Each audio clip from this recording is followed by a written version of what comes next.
where I stand today on my position with alcohol is this is not about me saying people shouldn't drink, we should ban drinking. This is all based on my personal relationship with alcohol. And I'm not here to witness or to convert or to judge. Good morning, good afternoon, and good evening, everybody, and welcome to today's very special episode of the Never Peak Project Podcast.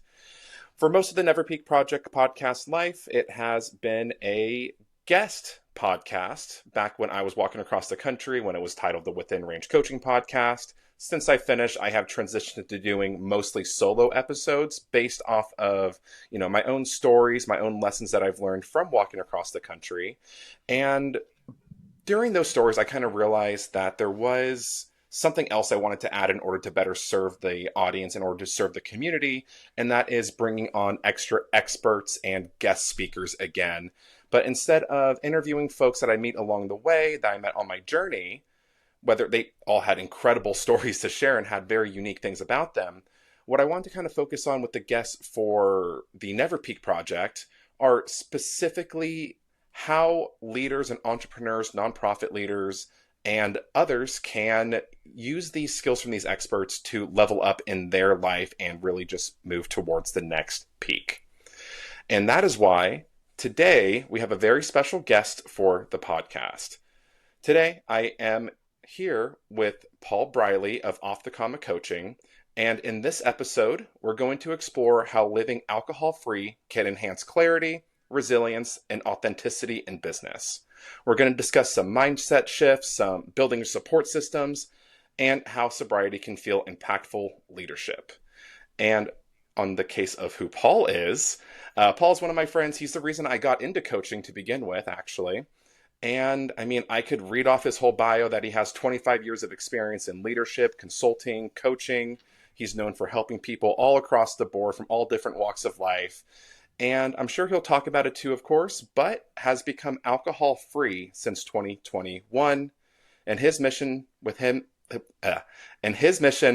life and his business is to help people get off the comma. Paul, thank you so much for joining us today. Thank you, Ranger.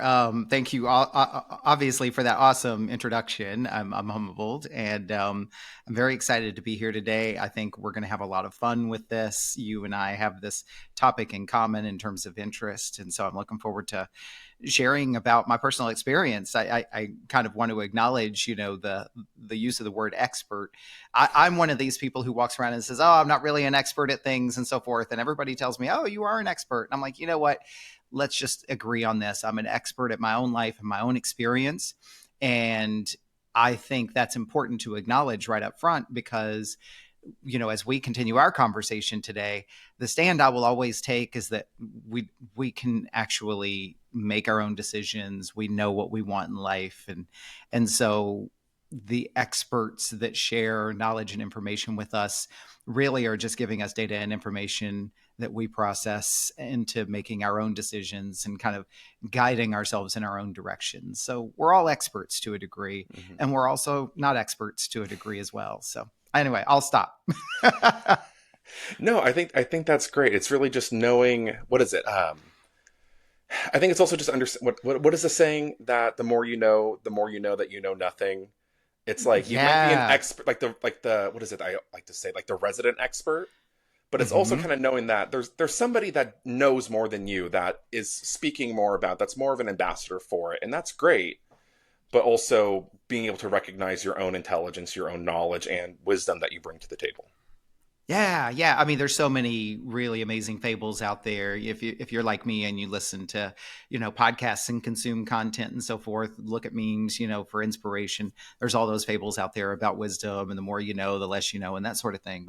But I do agree with you. It's like somebody who maybe has a little bit more experience or has a unique perspective or point of view, see what they have to say.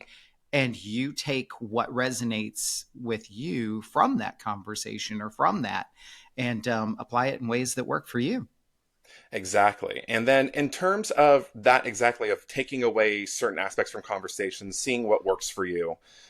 I know this is something that you do and that I like to ask all of the guests is, what is your intention for being on the podcast today?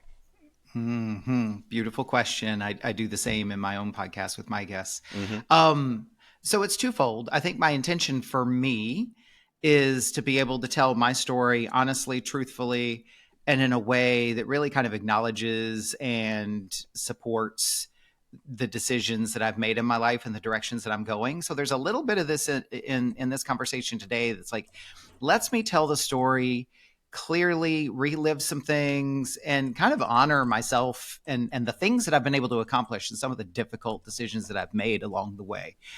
And then the second part of that would be my intention for others is, if there's something in my experience that resonates with you, and supports you in your journey, that is awesome, because at the end of the day, like, you're going to hear the types of things that are meant for you or that really resonate with you. I know I said that, but um that it helps you be seen, helps you validate your own experience. You're not alone, whatever it is from this whole conversation that may resonate or stick with you.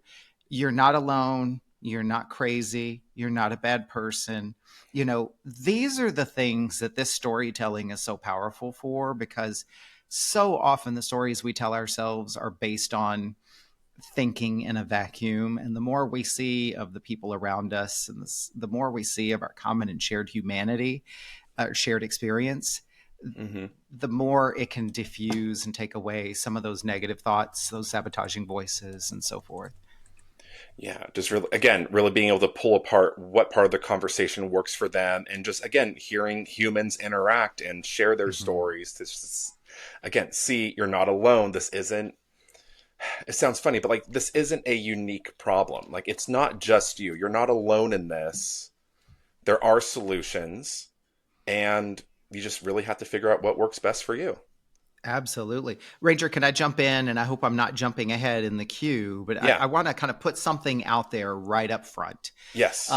because there's a lot of these conversations being had, and there have been, since time immemorial. But for our conversation today, I want to make it very clear, since we're talking about an alcohol-free lifestyle. You're going to hear in my story, we're going to hear in your story, Hmm. where and when alcohol was a part of the picture and so forth. Where I stand today on my position with alcohol is, this is not about me saying people shouldn't drink, we should ban drinking.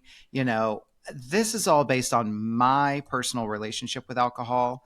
And I'm not here to witness or to convert or to judge. I'm really here to share all of this information for people who already have questions, are already curious, are already thinking about their relationship with alcohol. So I just want to be very clear up front. At no point am I going to tell anybody they shouldn't be drinking. Do I have a belief that I shouldn't be drinking? Absolutely. Do I have a Hmm. belief that not drinking is healthier for you? Absolutely. But I'm not here to convert people today. But if you have been thinking about it, you're curious, you've been wondering, you've already moved into the exploration phase or something similar to that, that's what I'm here for. Like, I'm here as an invitation, not as a pounding the pulpit, so to speak, and trying to win everybody over to a specific thing. That's just not how I roll. How about you? Exactly. I agree entirely that, again, a lot of people, when they hear that I'm a coach, I tell them I'm a life coach, etc. They're like, oh, so you're going to tell me the best way to live my life. You're going to Mm-hmm. tell me what to do. And it's like, no, not at all. That is not what I'm supposed to do. I don't know. Like, I'm still learning, I'm still doing things. It's more just about helping people be clear on where they are, where they want to go, and letting them make those decisions for themselves. Mm-hmm. Kind of moving into the walk aspect, there's something I was on the phone with one of my best friends during it. It was middle of New Mexico. And I was telling him how on the journey that I've had people tell me, oh, well, you should have done this, or I would have done this, or I can't believe you didn't do X, Y, and Z. And it was frustrating for me because I felt like I was missing out on a lot. He was asking me a few questions like, well, how do you feel in terms of what you have done and what you've accomplished? And I'm like, well, I feel like I've been living to the mission. Like I had a very clear vision getting from one side to the other and why I want to do it. And everybody that I've met, the things that I focused on do feel really great for me. And he Mm-hmm. said that, well, it sounds like if you'd listened to them, you would have been going the right way, but on the wrong road. Mm, And I love that so much. And that's still something I want to flesh out a little bit more. But I think that's really what it is that as a coach, as a guest on the podcast, our intention isn't to say this is the only road to go on. It's where are you going and how do you want to get there? I would even challenge this notion, and it does apply to exactly what we're talking about today, is rather than spending time trying to evaluate whether it's the right road or the wrong road, what if we just explore the road we're on, where it's Mm, taking us, and how we want to be with it, right? So I would say you made it across the country. It sounds like you did exactly what you intended to do. Did it really matter whether you went on Elm Street, Oak Street, or Maple Street? You got where hmm. you wanted to go. Only Exactly. you can decide. Exactly. And again, being with that topic of where to decide, in terms of jumping in, something that I wanted to do a little bit different. I have a really hard time creating the target demographic for coaching or my offers or the podcast. And something that I am testing out, seeing if it works, is creating a persona for the podcast. Mm-hmm. So the one that I came up with is Tamara. And Tamara is a 38-year-old entrepreneur running a growing small business. She's passionate about her community, making a difference, and the weight of those responsibilities leaves her feeling drained. And she's always kind of considered herself a social drinker. And while she doesn't consider herself dependent on alcohol, she is starting to question whether those casual drinks contribute to her stress, lack of focus, and overall just feeling gross all the time. Mm. So she's curious and on the fence about going alcohol free. She's heard about sobriety and how it's helped other entrepreneurs, but wonders if it's the right move for her. You know, she has the stories of, well, what about social events? Will I be ostracized? You know, these, what if I do that? How will that negatively impact me? Mm-hmm. And that's really who we want to focus on today is the Tamaras of the world, beyond gender, race, age, ethnicity. And really, as we've said already, this episode isn't to convince Tamara to be sober. We're not Mm-hmm. saying, yes, the answer is sobriety because of our experience. It's more so just to provide information, answer some questions. We've gotten some Mm-hmm. great questions from the community, from my Skool community, social media, newsletter.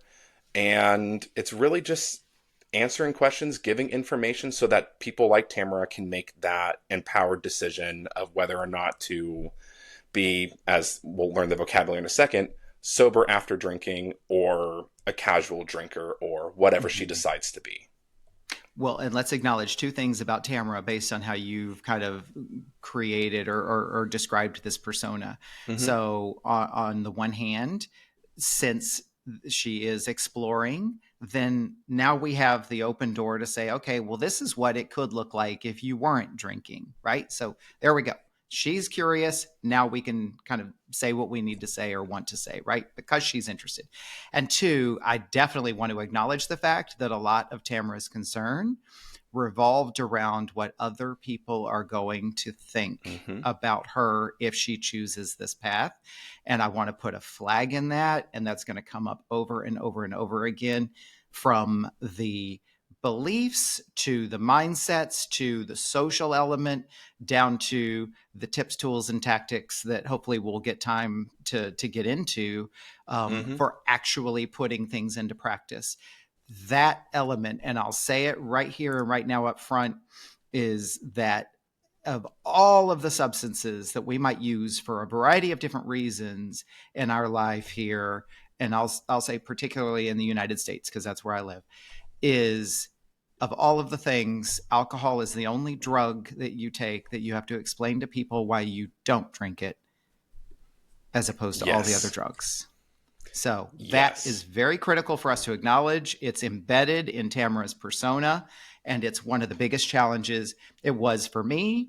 And as somebody who is a coach, who has been trained as a sober coach, who hangs out in sober coaching and sober conscious communities, that is one of the most important threads through the whole thing about making a decision to change your relationship with alcohol, is Mm-hmm. the social slash peer slash society element of it.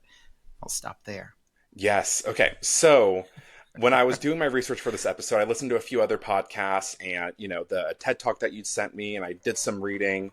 And there was a couple quotes by Chris Williamson. Have you ever listened to the Modern Wisdom podcast?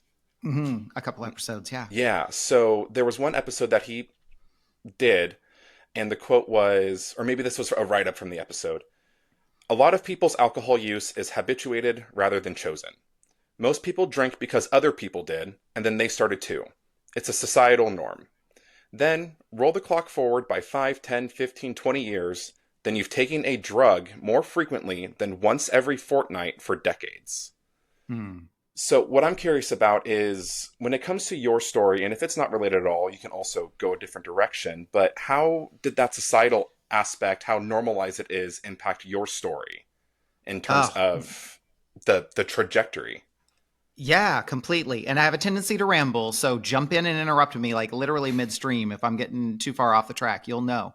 Um, so a couple of things. Let me start by saying I'm not real good with like math and stats and figures. I'm not a data type of person. I don't recall those. So just kind of like right up front, I know Ranger, you've got a lot of resources. You'll refer to a lot of things, but right up front, as you and I have this conversation today, if you want like facts, figures, data, and stuff like that, three resources to check out. Thesoberclub.com is a URL, and that is you can find all kinds of just really great resources there, facts, figures, information, research cited, all the good things.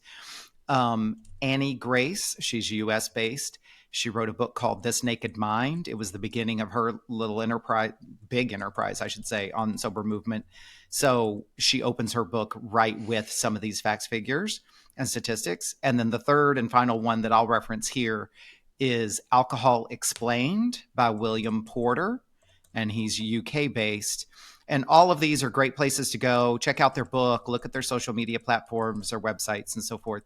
If you want to like fact check anything that we're talking about here today, because I'll share my personal experiences and I'll share anecdotal things that I know I've heard or that are part of the mainstream conversation. So with that Yeah, said, don't come for pitchforks if we say a number wrong.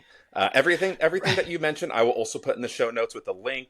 And when I do the write up for the web article that I'm going to do on the website, I'll have all this information so people can double check. And if there's anything that is wrong that perfect. we say, I will make a note in the show notes or on that blog post. Perfect. And again, those are just the three that are easiest for me to, first of all, the three that have been most impactful for me. Let me acknowledge right off the top. Hmm. And there are so many other resources. Those are just the three easiest for me to grab from memory. And they're super robust. But do your own research, seek your own community as well. There's nothing wrong with that. Okay. My story, social. So I grew up in a household full of drinkers. My mother didn't drink, but my brothers all drank. And these were folks who, like, it was that you have a hard job, you work all day in construction in the heat, you come home, you get a six pack, you go home, you unwind, you let steam out, and so forth. Interestingly, though, growing up in that household, I never was attracted to the drinking. And so I kind of grew up being Mr. Buttoned Up, straight laced people pleaser. Like, I'm going to be the good one. I'm going to be the good one. That, we can have 40 other podcasts to talk about all that. But I was like, I'm never going to drink. And what was interesting is I didn't. I was 23 years old and in the midst of some other transitions in my life and kind of emerging from a cocoon, as well as my coming out story and so forth. And I remember I then bonded with a community of friends and had a new friend in particular that was hanging out with a lot.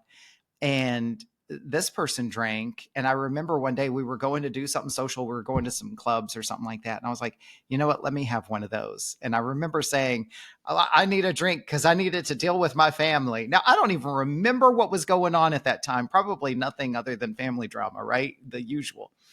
But I didn't even start drinking until I was 23. And I didn't do it for any other reason than I just wanted to fit in. And that began my relationship with alcohol. And then, when you think about the social element of it, so I started kind of experimenting and I was drinking then because that was something my friend and I did. My friend was cool and hip, and I liked who that person was when they were drinking. And then it's like, maybe I can be cool like them too, right? Then, as my coming out story emerged and I started socializing, particularly in the gay community, and I don't say this to demonize it, I just simply state it as a matter of observation, in fact, of that era in which I was in, is that once I started socializing, and that day and time, it was before we had all of the robust resources we have today. You went to bars. That's where you met people. And the culture was you went to bars, you drank cocktails. It was all about fabulousness of cocktails and parties and entertaining and so forth. So then it was, okay, well, my community is all about drinking. And then I go into my career in the corporate workspace expanded. And then it was all about the work hard, play hard, go out for drinks afterwards, happy hour. I had a job that involved traveling. So then in those days, this was before companies stopped reimbursing for alcohol. You were allowed like a certain amount. You could have 1 or 2 drinks with your dinner or something like that. But if you were traveling on the road and you worked hard, you went out to dinner. And then it's like, of course, you're going to have a cocktail or two with dinner because A, you already do. And B, now it's a work social thing.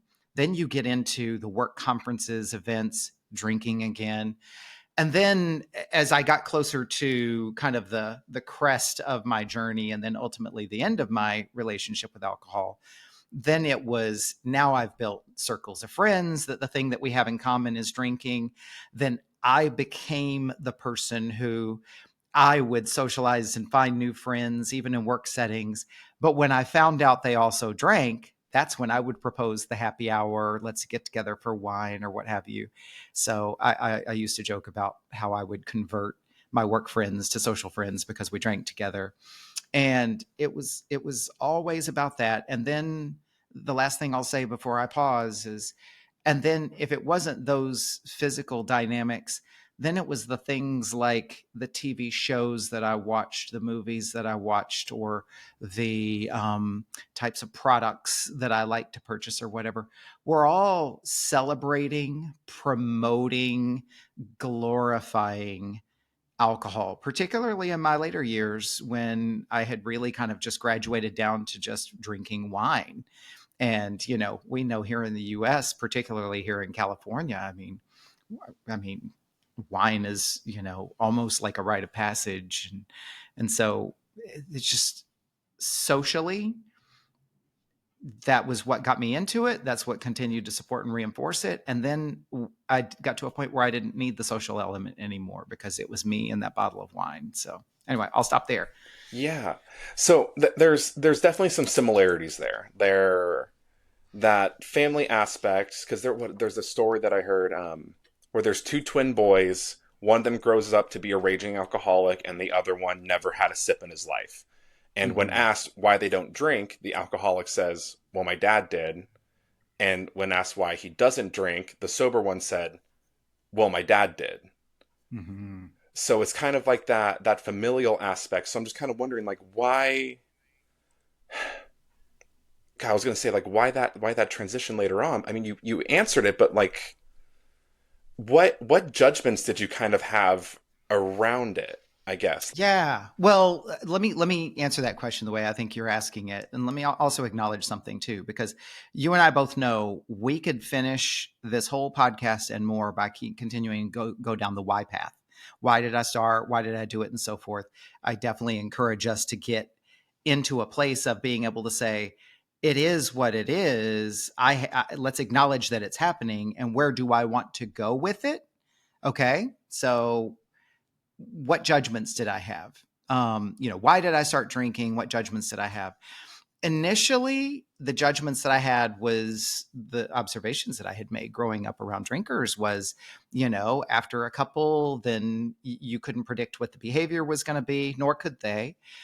It didn't always, with excessive consumption, it didn't always go in really great outcomes. And I'm not here to demonize those my family members about that. I just had made a choice based on the things that I saw that I didn't like and I didn't want for myself. When I started drinking, then there was the judgment of, oh, I probably shouldn't be doing this. But now I've kind of gone into my, look at me, I'm a bad boy kind of phase. And now I'm being a little bit of a rebel because I never was all those years, remember? And then what's interesting is then I would say that for the next 25 years that I was in this relationship with alcohol, I would have told you then I didn't have judgments. I would have told you then I kind of judged the people who didn't drink, because this was what I did and it was cool and it was fun and everybody's doing it and so forth. But deep down inside, even when I would champion drinking or defend it or say it was cool and all those things, there was still a part of me deep down inside that always knew it's like, this really isn't the best thing for me. And I had said many times before that, oh, if I ever do quit drinking, nobody's life ever got worse because they quit drinking. Right. So interesting judgments against and judgments for. And did that answer kind of what you were looking Yeah, for? and I think that's exactly what I was not trying to get at, is that there's judgments on either side, whether it Mm-hmm. is judgments of others, of yourself, regardless of what position you take. So it's Mm-hmm. kind of just like understanding, like, what those beliefs, those worldviews, those are what's underneath the actual Mm-hmm. behavior and what the actions that are going on. So I was just Mm-hmm. curious, like, thinking that for others that may be listening, like, maybe they haven't really picked it up by the roots and seen what was really going on. Yeah. Because Well, in oh, I was going to just share real quick, in my story, same thing. Like, parents were casual drinkers, nothing crazy by any means. But you could tell, like, with other family members or at parties, you could just tell, again, people's behavior was different. I'd never liked the idea of not being in control. You know, Fast forward to college, and very similar to what you were saying, it's like you're in these different groups. It's very normalized in college, whether it's Greek life, all these people on your floor, they go out Thursday through Sunday, and if you don't go out with them, you're kind of left there alone to do what, homework and nothing all night. And mhm. there was a saying that, you're not an alcoholic until you graduate, was something that was Mm. constantly said all the time. And that's what I was getting at with that also, is the media. That's very normalized. Like, you see the dads on TV, they get home, they drink a beer. They're all the Homer Simpson, those, Mhm. oh gosh, like archetypes of that type of person. It's very normal. So I was just thinking that in your story also, like, you're in these social groups where that's normalized. And I'm curious, like, how many of those people, I don't know if victims is the right word, but like, are victims of that advertising, of that. I don't know. I'm like making it sound like there's some nefarious plot, which sure there is probably, Right. but of bringing people into this thing it's not necessarily authentic to them. Yeah. Well, let's kind of go there. Let's expand on that a little bit because and I so appreciate you sharing your story and bringing this up. Somebody you had shared with me some of the questions that people have submitted in advance, and one of the questions was, "Am I a bad person for drinking?" So let's talk about this, right? Because let's bridge the comment that you made about judgments. Because what I didn't address was how I started judging myself towards the end of the relationship when the relationship wasn't working for me and before I made the decision to quit. We can come back to that a little bit. But let's do a couple of things here. Let's talk about this societal element and the influence of our surroundings on us in making the decision to start, continue, and or delay quitting drinking, right? First of all, just an acknowledgement to kind of traditional definitions of drinking that I think are important. There is a continuum. You referenced the TED Talk by Jolene Park that talks about gray area drinkers. Let's talk about this for a second.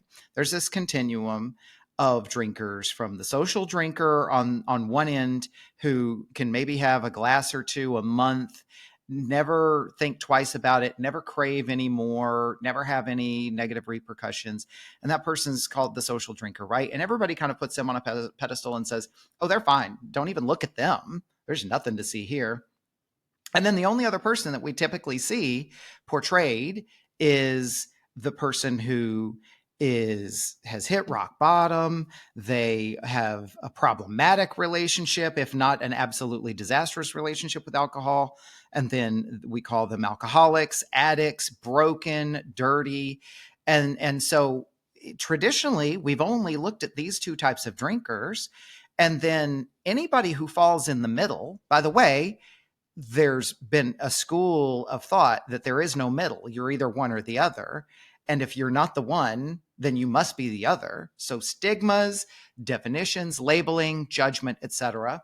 And then traditional recovery communities, which by the way, these methods have worked for millions of people. So no shade to them, but it accommodates that audience of people. There's a lot of folks in the middle that Jolene Park talks about who are considered gray area drinkers, right? They're somewhere on this continuum between social and dependent or problematic.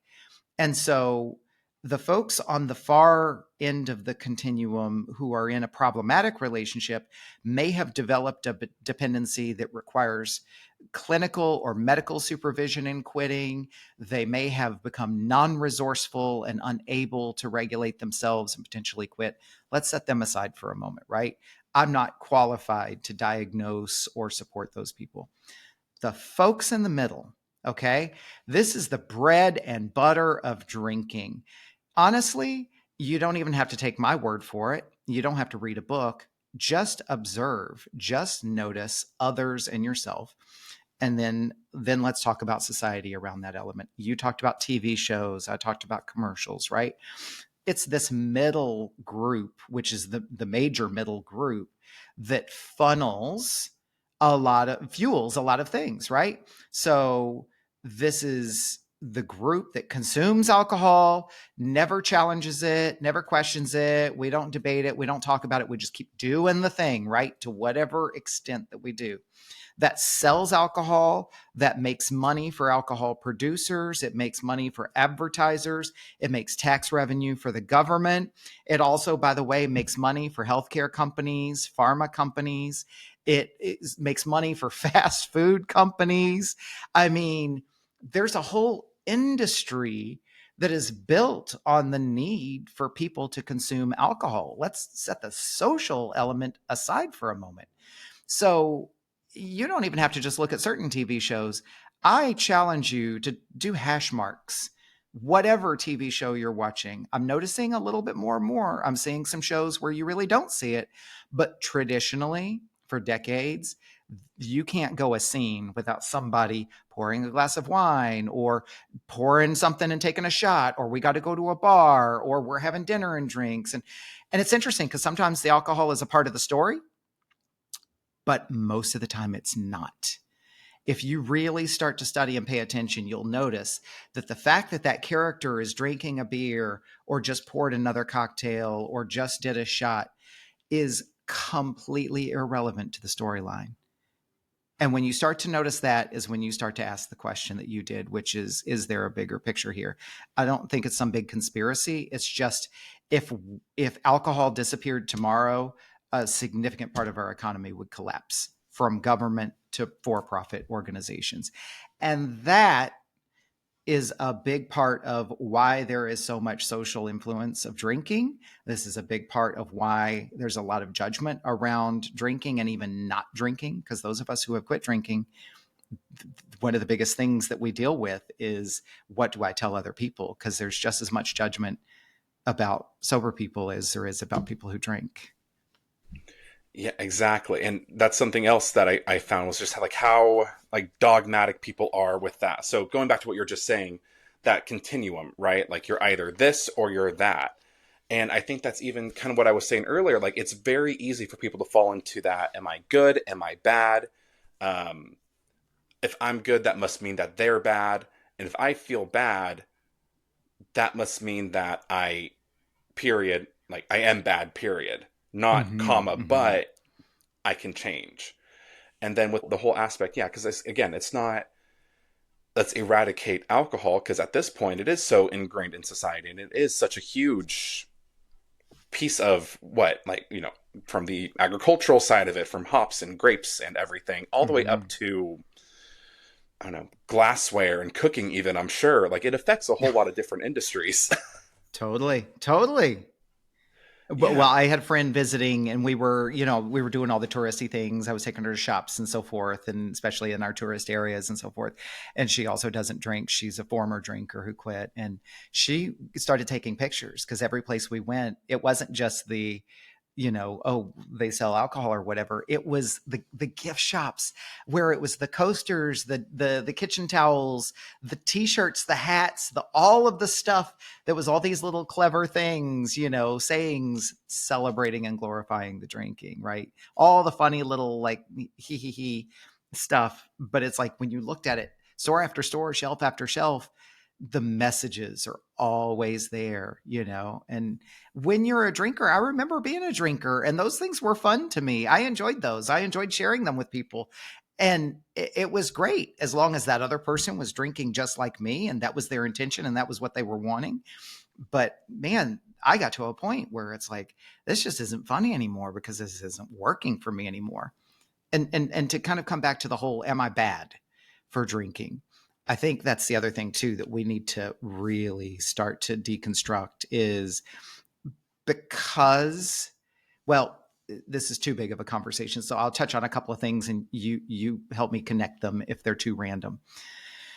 Because drinking is so ingrained in our society, because there's so much social and peer pressure element associated with it, then we have made it about you, the person. And there's also, I believe, and there's a lot of people like me who talk about this, that it's like that benefits a certain group of people or companies when they make the drinking your problem, right? Because look at all the money that's spent on marketing trying to get you to drink and buy the products. But as soon as, which by the way, by its very nature, as alcohol is addictive, it is an addictive substance. Period. End of discussion, right? Look up the facts, do your own research, right? But it is addictive. Anyone who drinks enough of it is going to become addicted to it. So we're selling this stuff, we're marketing it, spending billions of dollars on marketing every year to sell these products. But as soon as you do develop any type of a dependence or addiction to it, now you're the one with the problem. And that's what all the messaging is. That's all the stigmas. If you even admit to somebody that you're thinking about taking a break or quitting drinking, the first reaction is usually, oh, have you developed a problem? Oh, are you having a hard time with it? Right. So no wonder people would submit questions like that. Am I a bad person? We've got to, whether it's alcohol, whether it's food, sugar, relationships, otherwise, we've got to start decoupling this identity of am with the thing that I have and that I do. So, no, you're not a bad person for drinking. You might be a person who's making bad decisions. You might be a person who, in most cases, because it's never just about the drinking, is struggling with something else in your life and you found alcohol as a way to cope or to deal. So, I'm taking up the whole microphone. What are your thoughts or responses Yeah. to that? Well, I was going to say, just in terms of bringing it back to people like Tamara, like we've talked a lot about our stories. I mean, just to finish off mine, I just realized one day I'm the worst version of myself when I drink. I get Mm, terrible hangovers, and it's expensive. It's taking away money, resources, energy from everything else that I wanted to do. mhm, I can do another solo episode about my own experience with drinking.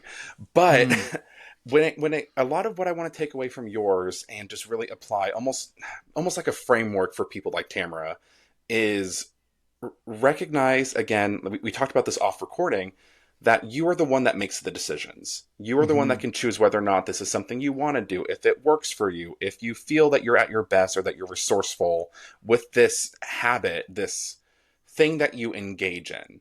Because if you'd realize one day that, what's some silly example? That making your bed makes you happier in the morning. Like, why wouldn't you do that? Whereas if you mhm, don't, mhm. it makes you feel worse throughout the day. Well, or But I have a chocolate bar every night while there we watching go. TV on the couch before I go to bed, and I enjoy it for those 3.5 minutes it takes me to wolf it down. But I always am disappointed on the scale in the morning or Hmm. at how sluggish I feel. Right. So, at what point do you question the thing that you're doing and say, "Is this really serving me?" So, Exactly. to Tamara, okay, and anyone, here's one of the things that I've learned in the years since I've quit drinking. And I think what's really powerful for folks in the gray area zone, right? So maybe one of the first questions that Tamara needs to ask herself as she's considering her relationship with alcohol is first and foremost is like, how significant is it? One of the first questions you've got to eliminate first is, do I have a dependency? Am I clinically dependent? Right? We're not going to spend a lot of time talking about that here. I'm not qualified to, but a good way that sober coaches will kind of pre-screen a client, for example, is, have you ever quit in the past? And if the client says yes, then the next question is, how did you feel? typically if somebody says, well, I quit for a week, at the beginning of the year and I felt horrible, then that might be a good indication that it's like, hey, you might want to reach out to a trained professional, medical professional, psychologist, or what have you, to explore. Notice I didn't say you got to go into treatment. I'm saying somebody who has diagnostic skills and is qualified and licensed to diagnose, find out from them where you are, right? But if somebody says, I quit, generally I take 2 weeks off every 3 months and I always feel amazing. Okay, now we can kind of proceed with the let's go down this self exploration route. And then what I talk to people about all the time is like, when it comes to if you believe you're in the middle, the gray area, you're questioning your relationship with alcohol, you haven't said necessarily you're going to quit or anything else, is for you to spend less time considering how much you drink compared to other people or compared to the published like studies. Stop worrying about, well, they say I should have 2 glasses, I'm having 3. Stop worrying about, well, my buddy Ranger can really put them down, I'm not nearly as bad as he is. The question becomes, how many is enough for me? How many is too far for me? How many pushes me over from enjoying it to having consequences, right? So for us gray area drinkers, formerly in the past for me, but for gray area drinkers, worry less about how much you're drinking compared to others or a standard, and worry more about how much you're drinking compared to your own definitions. Because that's kind of where I ended up landing. I mean, truth be told, if I'm brutally honest, if I could still drink and not have hangovers and not do stupid things and afford it, I'd probably still be drinking.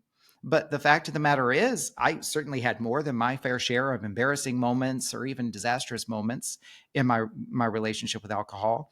But as I got closer to 50, my habit remained the same. The consequences grew. And I remember the first seed of doubt, really, the first seed of serious doubt, because I always knew and joked about, yeah, probably should quit drinking, right?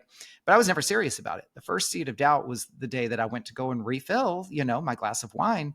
And I realized I don't even have the buzz anymore. I'm not even enjoying this. I'm starting to get a little heartburn, but I know I'm still going to go back there and refill and finish the bottle.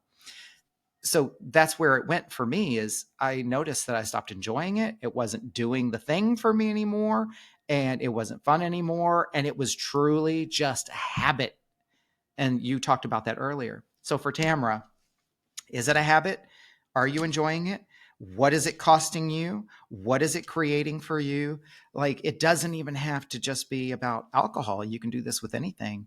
But Tamara wants to really get honest with herself and do some reflection and do some self-observation around, what are the pros and cons here? What is this costing me? What is it not costing me? And get away from, what will people think? What do you think? What will people say? What do you say? What will people do? What will you do? Now, let me acknowledge, once she makes a decision that maybe she needs to change her consumption, potentially even quit, then we can start to talk about, okay, that now takes you into that terrain. What are the tools? What are the tips? What are the strategies? What are the things you can do? And that's another question. But don't get ahead of yourself. Don't get too caught up in the how. First, get clear on the what and the why. And that's my 2 cents on that question. Yeah, I think that's beautiful. I mean, we could sit here and go into all the tactics and the how and the what next, but it really sounds like for people that are identifying as that gray area drinker, and that's exactly how I felt after college. Was I was drinking out of obligation. I was just doing it because, we're out and about, everybody got one, I guess I'll get one too. Mm-hmm. And just realizing over time that it just doesn't, like, what's the point? So I think that those are all fantastic questions. And again, that's going to be kind of the framework that I put in the show notes. So if you're listening to this right now, whether you're driving, you're, I don't know, on a run or doing whatever, those questions will be in the show notes and on the blog post as well for you to go back to. So you're not scribbling everything down, and I'm Mm-hmm. not even trying to write it down over here because I know I can't get them all. And I think that's really is just the first step, and that's what I wanted to focus on with our discussion is, what can people do right now? And that's just understand themselves. Again, see what their their destination is, not Hmm. anybody else's. Like, what do they want to put in the metaphorical Google Maps, whether it is 1 or 2 drinks a month, or 0 drinks a month, or stay the same. Yeah. Well, and to be honest, Ranger, like one of the if again the resources that I shared and more Google, etc. But if you want a thing like what can I do right now to kind of take a step forward or to experiment, just take a break. Whatever you're drinking, you may be I have 3 beers a week only on Tuesday, Wednesday, or only on Friday, Saturday, Sunday, or you could be a no, I have something every day. You could be and you'd be surprised, right? Like I drank in the end, I was a bottle to a bottle and a quarter, sometimes a bottle and a half of wine a day. And I would justify that by saying, oh, well, honestly, that's really just 4 glasses. And so if I tell somebody I had 3 or 4 glasses of wine, they wouldn't bat an eye. If I told them I had a bottle and a quarter of wine, they'd think I had a problem, right? So it's all so squishy and relative. But no matter what you're drinking, you already know if you have any question or any doubt, you already know there's something you want to explore. Period. End of discussion. Trust your gut, trust your instinct. Even if you keep ignoring that voice, you know it's there. So trust that. And instead of leaping all the way over to, well, that means I've got to quit. Now I've got to make this huge decision. Instead, just treat that as a, hey, this is data gathering. Like whether I want to believe it or not, I'm already on the path. Like I'm already doing the beginning parts of the work. Like my body is already preparing me for this. And then the technique is just take a break, right? And so set yourself a goal. I'm going to take a night off for some people who are everyday drinkers. It could be take a week off. It could be take a month off. Honestly, as sober coaches, we'll generally say take 30 days off, take a break, don't make it forever, but just say you're not going to drink for 30 days. And then what you do is you notice what that's like for you. And so notice what's happening. What are your reactions? Allow yourself to write about it, whether you're really into journaling or whether you just like, oh shit, let me write that down on a post-it note and collect the post-it notes at the end of the month. But notice what's happening to you. Notice what you are observing about your routine. You're going to notice all this free time. What am I doing with my free time? Is this shocking that I have free time? What was I doing before? What do I want to do now? Just notice. Don't do anything about it. Just take a break, notice what's going on, and then regroup afterwards. There's going to be a lot of information for you there to make decisions about. Some people may take a break for a week, feel no change to their routine, and be like, okay, I'm ready to go back to having my 2 glasses of wine a week. And it's not a big deal for them. And that is possible. I'm not here to talk about those people. Perfect. I love it. So yeah, a lot of it is just exploring yourself, seeing what's going on, and just really being honest with the motivations, the reasons, and the influence you have from others. Mm-hmm. And just to kind of move into the next part of the, I don't know, the hangout of our discussion, we did get some questions from viewers, or from people in the audience, from viewers. I got a couple here that we just got recently. Remember, to those that are listening, if you join the Never Peak community on Skool, you can watch these recordings live and ask questions in real time based off of the discussion.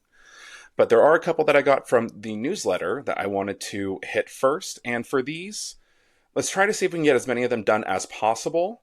So let's try to keep the responses a little bit shorter. And that's on both of us. That is a verbal Mm-hmm. reminder for myself as well. You The got it. first question I wanted to hit really quick, which is kind of funny in a ironic-y kind of way, is how did you meet? So Paul and I met at a vineyard, actually, in 2021, beginning of 2021, I think. I think so. It Yeah. was a little bit before you stopped drinking, Mm-hmm. and you were one of my customers, and I was your wine tasting guy. So, I was pretending I knew anything about Chardonnay and Pinot, and really trying to do the song and dance so I could get my bonus. Uh, and I always thought that was kind of funny. Was like, I remember when I was on your podcast, Off the Comma, which I'll also link our episode down below too. Mm-hmm. Um, like feeling weird about talking about that. Like I was like, ooh, I don't want to discredit us or you, especially since that is a big part of your brand, like that's what I identify when I think of Paul. I think of the sober coach. Like I think of the guy Hmm. that talks about sobriety. So I just thought that was interesting how people and relationships can kind of change over time. I'd love to let me also put a reframe on it, which is that was, let's just say for the sake of argument, that was anywhere between 3 and 6 months before I finally made the decision to quit. You Hmm. were working at the winery. I was a customer drinking at the winery. I was there with a good friend of mine, and we were just out there to kill a Saturday or Sunday afternoon, Hmm. getting a buzz, quite frankly. I might have been designated driver that day, so I might have been quote unquote drinking light.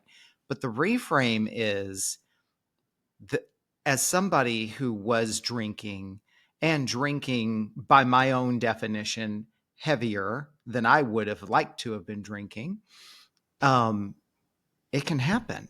You can change, right? Now, I would have already been in this pre contemplation stage where I was considering and thinking, but I hadn't made a decision yet. And it was just a number of months after we met that I literally quit. And when I quit, it was for good. There was not going to be any moderation, any like maybe for weddings or funerals or whatever. So I think the point in that is even though there was like some potential awkwardness, it's important to say, and yet here we are now having a sober conversation. It can happen. We can do hard things. We can. And by the Another. way, to add gravity to that, 3 months sober as of September 20th. So I have been sober every day since. So I have maintained that. I have not lapsed. I have not craved. So I think it's just really important, even if it feels weird and awkward, to acknowledge it and talk about it, because that could be something that's very important to the conversation.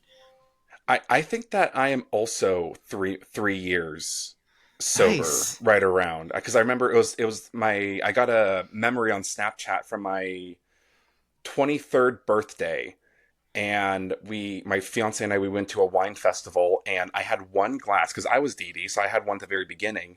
The next day I woke up, I don't know, I could barely move, my head hurt, I was Mm. puking, like hangovers just hit me terrible. I mean, since Mm-hmm. then, I drink like athletic brewing. I drink non-alcoholic beer. I have mocktails. Just like I do actually like the taste of beer and wine. I just hate the way Mm-hmm. it makes me feel. Yeah. And there was one time I was at a friend's birthday party and I had a quarter shot of tequila just so that I could, like, they're like, come on, like, you, like, celebrate. I'm like, sure, whatever. I'll do a little bit. It's not going to affect me. Same Mm-hmm. thing. Next day, woke up puking, like, it felt terrible. So And that's also like isn't the thing isn't is like, there's all these different reasons and motivations for stopping. Mine was just like, this feels terrible. and yet and yeah, and yet you highlight the fact that even though you knew these things about yourself, and even though you knew that wasn't what you wanted, we still find ourselves in situations where other people, or we let other people force us into, I'll just have one, or I'll just do a quarter of a shot, or what have you. I mean, all of that is stuff to look at. I'm not saying it's good, bad, right, wrong. Just look at it. Like, what does that mean for you, right? Anyway, Exactly. you were gonna go on to another question, I think. Yeah. Okay. So there's a few more that I want to try to knock out for sure. So one of them is a little bit heavier. So as a person that doesn't see the point of drinking and has never been drunk, how do I deal with a spouse that's usually drunk or high when he's not working? I've heard that you Mm. can never change the other person, you can just change yourself. So is leaving the right thing to do, or is there something I can do to help him see that what he's doing to both him and me is hurting? Mm. So this comes up a lot amongst the sober coaches. We share what we can without violating confidentiality, but this is a big topic.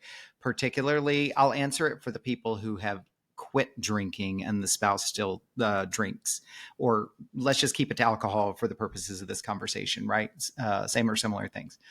So one of the things that we talk about with folks who are quitting, have recently quit, or what have you, is that you have to become intensely selfish. And I don't mean that in a negative way. You have to become so intensely focused on you, your work, your needs, your outcomes. This is consistent with traditional recovery methods, by the way. In fact, traditional recovery methods, if you're single, would say if you're sober now, you shouldn't even get into a new relationship for a year, right? I believe that's what I've heard. I could be wrong based on modern interpretations, but you have to become very, very intensely focused on you and your needs. So it's difficult in a relationship, especially with a spouse, someone you're living with, someone you have history with, you have all of these other bonds. It's just a difficult situation. Let's just acknowledge that right up front. And it becomes even more difficult because now you're not doing the thing that you had in common before. That's not what this listener had submitted. They've never drank. But still, the same thing applies. What is important to you? What do you need? What are your outcomes? What you can do is open dialogue and try to make agreements. Now, this question is somebody who could benefit from a coach or potentially a therapist to get clear on their own needs and outcomes. But one thing that can help is it's not necessarily that you have to make the other person quit, because that's usually is a problem, a dynamic in relationships. When one person quits, they feel like the other person has to quit, or the other person has to change, the other person has to do things. And what they're really saying is that they need the other person to behave differently in a way to support their newfound sobriety, but they can't necessarily demand that that involves the other person quitting. However, they need to get clear on what their needs are so that they can make agreements with the other person. So, for example, and this is very complex and very nuanced and very personal to each case, but for example, if you can no longer be in a relationship with someone else who drinks, then that's one thing. You're going to have to evaluate that, right?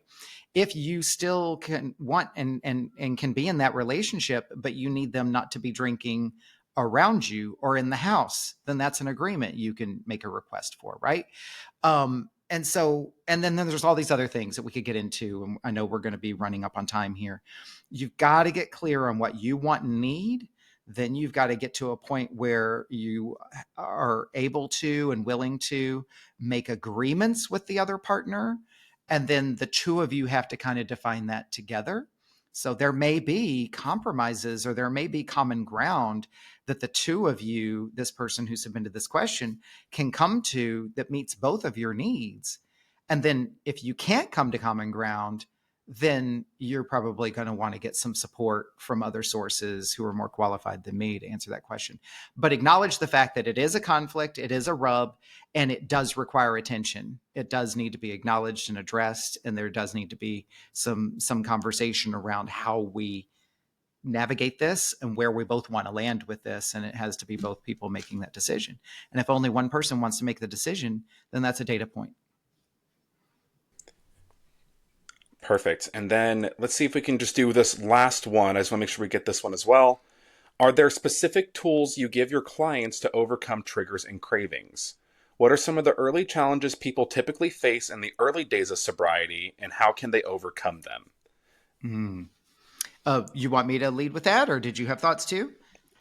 I, I feel like it really depends on, because like we talked about earlier, whether it is you are chemically dependent, emotionally dependent, if there's some other underlining factor between you and the alcohol, if you're using it as a crutch for some other reason, it's kind of identifying that as the the reason that you're drinking, right? And like you said earlier, being able to identify if I've stopped before, was it good, was it bad? Kind of just Mm-hmm. knowing what that next step is. And I guess the thing that I would say with this is when it comes to being dependent on the more, if we're looking at the scale, not the dichotomy, the scale Mm-hmm. from sober to alcoholic, being honest with where you are. And it Mm-hmm. sounds like the early challenges might be finding a support system, might be being honest with yourself about whether you're in that gray area, how light that gray is, or how dark that gray is, and kind of Mm-hmm. just, again, making those decisions for yourself on where you are and where you want to be. Yeah. Uh, Great points. Let me add to it. This conversation is not for somebody who needs medical support in quitting. So we're just not even addressing that right now. This is somebody who has made the decision to quit on their own, and they have the resources to do it. You're not chemically dependent. Okay. So you've made the decision to quit. You've quit. Now, what do the next, 30 minutes, 30 hours, 30 days look like for you? It is going to be challenging because you're breaking a habit. You're breaking a habit with an addictive substance. So even if you're not chemically dependent, you have developed some level of addiction to it that can be overcome. This is where resources and community are going to be key. So, resources, understanding exactly what to expect for the next 30 days, right? And that's where the Sober Club, Alcohol Explained, Annie Grace's This Naked Mind, read, watch YouTubes, watch videos, do it every damn day if you have to. You need to know that the things that are about to happen to you in your body are not you. They're all of us who quit drinking, right? So your body is going to experience things, your mind is going to experience things that are going to make you feel crazy. And yet it's part of the process. It's part of the detox. It's part of the mental thing, the breaking the habit, the ending the relationship, all of that, right? So your body's going to go through things, your mind's going to go through things, and they're physiological, they're emotional, they're normal, right? And everybody has their own unique versions of them. Read, study the resources. You're going to want to focus only on your quitting drinking. A lot of people say, well, I'm going to go ahead and quit smoking and try to lose 20 pounds all at the same time. That's probably not going to work for you. You need to stay focused on the one thing. And then community. So whether it's people that you know who have already quit, whether it is exploring a traditional recovery community, or whether it's reaching out to something like the Sober Club, which is nothing but people like you who have been through and are going through the same thing, or thousands of other Facebook groups and so forth, get connected to that community, because connection is really key. Janie Lee Grace talks about all of these things in great detail. I think she's really good about that. And that you change your community, because the people that you drink with are not going to support you on this journey, or not be able to support you on this journey. Don't turn to them. The spouse that's still drinking is not going to be able to support you on this journey. They're going to support you on the sidelines. They're not the support that you need. You need to be with people who have been there, are there, and know exactly what it's like for you. And then there's just 1,000 other little tips, techniques, and tricks. You can do it. You're also probably going to need to spend a lot of time with yourself, like kind of cocoon and protect yourself from those outside influences. I'll say this: 4 days is all it takes for you to get the alcohol out of your system. And again, I'm quoting facts and stats that I've read elsewhere, so you can find the original sources. 4 days. So, regardless of how long you've been drinking or how much you've been drinking, on day 5 of not drinking, you're just as sober as someone who's never drank before. So, it's important to remember that everything from there on, now we're talking about the habits that you're breaking. And it can take up to a year for your body to truly re regulate back to a sense of normal, just physiologically. Um, but I'll stop there because I could keep going. There's so many things that we didn't get to today that I would have loved to. And in terms of, if you want to continue this conversation, one of the best things that I would say that we didn't touch on is the hormonal impacts of alcohol on your body. And we've mentioned Mm-hmm. it a couple times, but the TEDx talk, Gray Area Drinking by Jolene Park, I think put it very, very, very well. And I'll also put my notes from that TED Talk into the blog post that I make for this episode. But Paul, we're at the hour. If our listeners are like Tamara and they're considering their relationship with alcohol and they wanted to get in contact with you and really just kind of explore that, like what would be the best way for them to do so, learn from you, and just see what you have going on? Yeah, offthecomma.com is the best way to reach me. Off the comma is my handle on a lot of the socials. But you can go to my website and, basically send me a contact form or book a call with me. I don't lead with the sober coaching as much anymore. I do life coaching. So I coach people on a lot of different things, and the sober piece is just a part of it. But absolutely, you can talk to me about it. We can have a kind of a conversation and see where you're at. And, if coaching is something that you want to pursue from there, I could potentially help you. I'm connected to a whole lot of other sober coaches as well, who quite frankly do it a whole lot more than I do. But I'm definitely, a strong advocate for having the conversation and exploring it. Um, and we can go from there. Don't be afraid to reach out though and talk to somebody, especially somebody like me. I've been there too. I've been there, and that's a perfect example of what I mean by the connection. Is talk to people who have experienced this and know what it's like. Awesome, Paul. Well, thank you so much for your time and for hanging out with us and for sharing your magic with the listeners. Oh, thanks for having me on and for even having this conversation. I think it's so important, and it really is. There's a sea change happening right now. So even folks who are kind of sitting on the fence, or excuse me, sitting on a comma in their relationship with alcohol, it's not nearly quitting isn't nearly as taboo as it was even 5 years ago. So this Mhm. is the time to do it, and I'm excited for you if you're thinking about it because the world is yours. Perfect. All right, guys. Well, thank you so much for listening to today's episode. Paul was a fantastic guest. I really loved all the information that he was willing to share with us and his own experience and what he believes and is working on. All the information for the episode is going to be down in the show notes. There's going to be a link to the blog post on the Within Range Coaching website that has even more information. So be sure to check that out. Share it with a friend. Send it to someone that you may have had this conversation with before so that they can have those resources. So, as always, remember to never settle, never quit, and never peak.